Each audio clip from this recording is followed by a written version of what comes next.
Alors les gars, l'heure est grave. Je dirais même que l'heure est vraiment grave. Partout on parle à Abidjan, on parle du projet du métro d'Abidjan. On voit des personnes qui pleurent et même une dame même qui est morte au niveau du Port-Boué. Voilà, parce que sa maison a été cassée. Une vieille dame est tombée en syncope et elle est morte. Vous voyez, on voit plusieurs populations se plaignent du gouvernement, se plaignent de l'État. Alors, qu'est-ce qu'il en est au juste? Dans cette vidéo, je vous explique tout sur le projet du métro d'Abidjan et surtout, comment est-ce que les personnes qui sont victimes d'expropriation ou de déguerpissement pourront être dédommagées. Donc, restez jusqu'à la fin de cette à savoir tout ce qui se passe réellement sur le projet du métro d'Abidjan.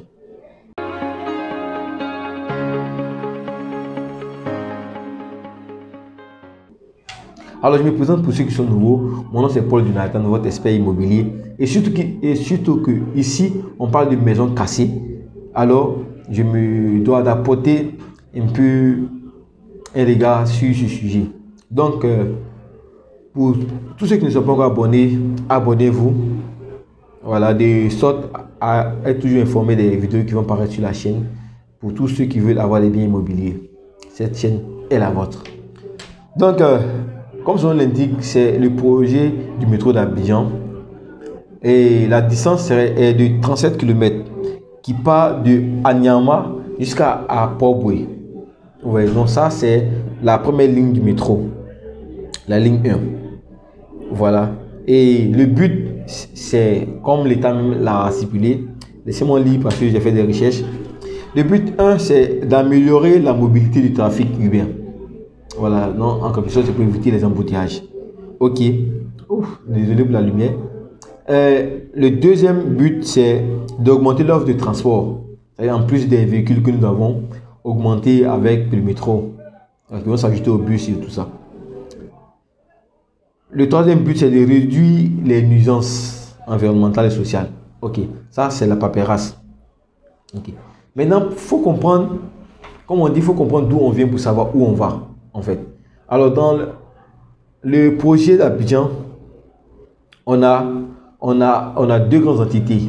On a l'État ivoirien qui est représenté par le ministère du Transport, vous voyez, par le ministère de l'Économie et des Finances et surtout par le ministère du Budget et du Portefeuille de l'État. Voilà, ça sont les trois ministères au niveau de l'État qui font partie de ce projet-là. À côté, nous avons un consortium, c'est-à-dire un groupe d'entreprises même qui vont effectuer les travaux. Voilà. Je vous ai pas les détails parce que initialement, le projet avait été confié à des Coréens, à un consortium d'entreprises franco-coréens. Et après, le projet leur a été retiré et a été confié à un consortium d'entreprises françaises en fait. Voilà. Donc, ce consortium-là s'appelle la STAR. Voilà. La société de transport, je ne sais pas trop la définition, mais c'est la STAR. Et la STAR englobe Bouygues. Après Bouygues, on a Keolis, on a Alstom et puis, bon, ça c'est que ce sont des entreprises françaises. Voilà. Donc, le projet devait commencer depuis 2016, ou du moins commencé depuis 2016. Et le projet a pris quelques retards. Et c'est à partir de 2021 même, 2020-2021, là, que les choses ont commencé à s'accélérer. Alors, le point essentiel ici à retenir, c'est que l'État de Côte d'Ivoire a mis une cellule en place qui est le CEPAR. Entendez par CEPAR, la cellule d'exécution du plan d'action et de réinstallation. Qu'est-ce que cela signifie? Cela signifie que l'État a mis en place une cellule qui est censée recenser toutes les personnes qui seront victimes du projet du métro d'Abidjan. Voilà, donc c'est-à-dire toutes les personnes qui sont sur l'emprise du sol. Partout où le rail va passer là, je crois que c'est une distance de 10 km des voies. Non, 10 mètres plutôt.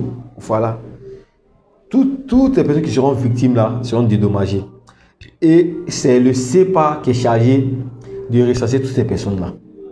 Et à ce jour, le CEPA a recensé 13 471 personnes qui sont directement impactées par le projet. Franchement dit, moi je ne connais pas les critères. Voilà, je ne connais pas les critères de sélection du CEPA, mais une chose est-il qu'il y a 13 471 personnes qui ont été recensées par le CEPA. Ok. Et ça, c'est sur les 8 communes, voilà, dans lesquelles le métro va passer. Voilà. Donc, pour toutes les personnes qui se sentent victimes, ou du moins qui sont victimes de ce projet, je vous prie de vous rendre au CEPA. Ils sont situés au plateau. Voilà, allez là-bas et vérifiez que vous êtes effectivement sur la liste. Voilà, ça c'est la première démarche. Parce que si ce sont des solutions qu'on vous donne. Donc, allez directement au CEPA au niveau du plateau et vérifiez d'abord si vous êtes sur la liste.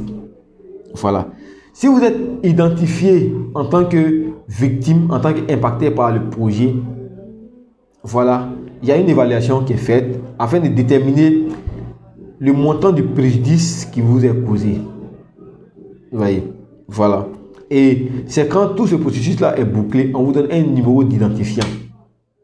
C'est avec ce numéro-là que vous allez venir encaisser votre chèque de paie.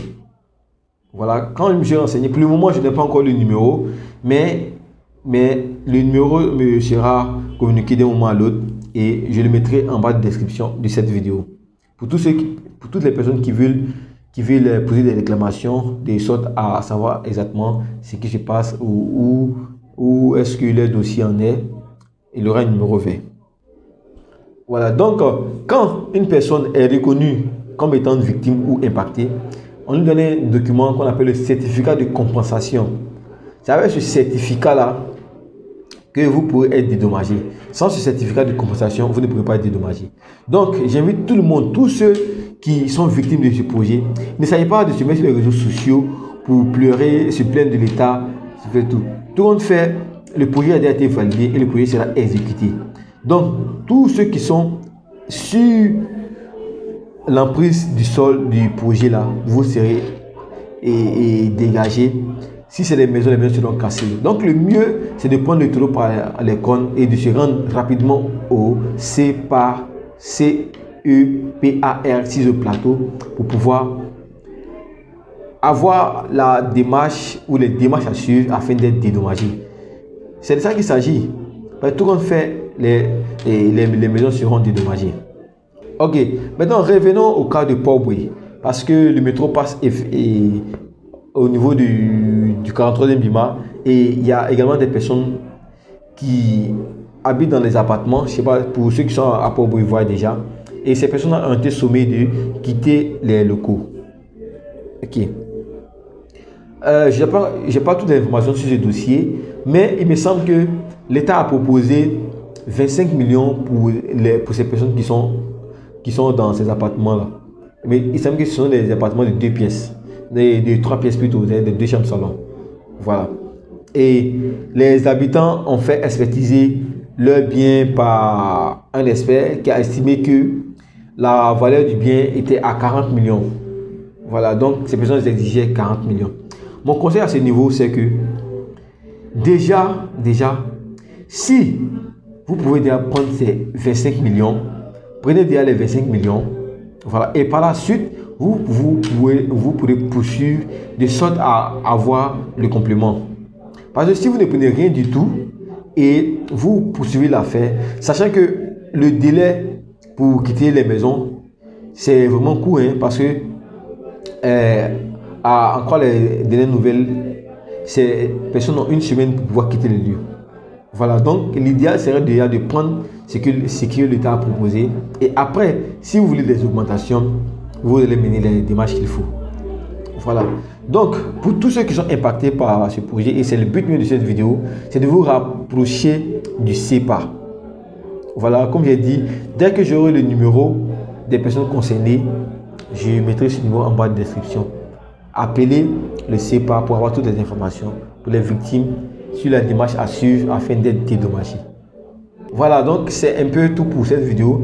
Et surtout, il y a un point sur lequel j'aimerais revenir, c'est le coût du projet. Vous savez, le projet global est estimé à 1590 millions d'euros. Voilà, 1590 millions d'euros, ce qui fait 1044 milliards de francs CFA. Waouh! En tout cas, concernant le montant du projet, chacun fera le commentaire qu'il veut. Moi, je ne peux pas me prononcer là-dessus. Je suis trop jeune pour me prononcer sur un tel montant. Chacun aura l'intelligence nécessaire pour pouvoir donner son point de vue sur ce montant qui est si exorbitant.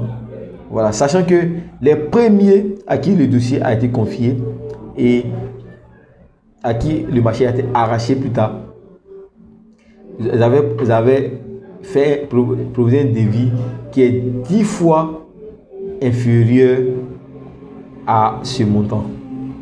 C'est-à-dire, on prend le devis des premiers et on le multiplie par 10 et c'est ce second devis là qui est validé. À chacun de faire son commentaire sur ce sujet. Voilà.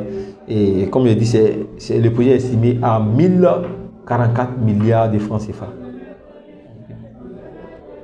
À chacun de faire son commentaire sur ce projet, parce que c'est pas le but, et sur ce montant plutôt, c'est pas le but de la vidéo.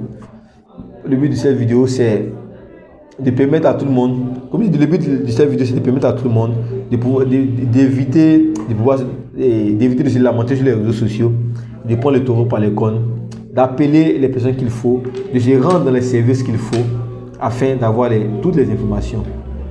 Voilà. Parce que faire une vidéo sur Facebook ou ne pas faire la vidéo, le projet a été validé et le projet sera exécuté. Voilà. Donc le mieux, c'est d'éviter ce genre de situation. Donc sur ce, je vous dis à très bientôt et merci pour une autre vidéo. Je vous aime.